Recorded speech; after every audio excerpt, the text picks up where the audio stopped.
Just sort of an FYI thing, this beautiful old building over here to the right, in its abandoned state now. The developers been trying to get a building permit to build a 4- or 5-star hotel there for 20 odd years now. And it looks like he's finally jumped the last hurdle, and that building is scheduled for deconstruction here sometime in the next 6 months or so.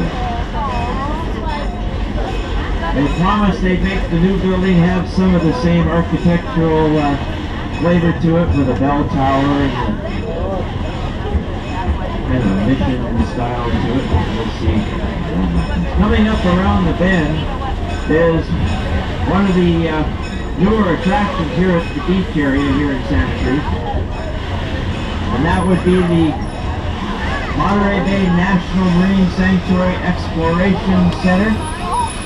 That building is owned by the United States government, and a fun place to learn all about what swims under, flies over, or otherwise inhabits the National Marine Sanctuary here in Monterey Bay.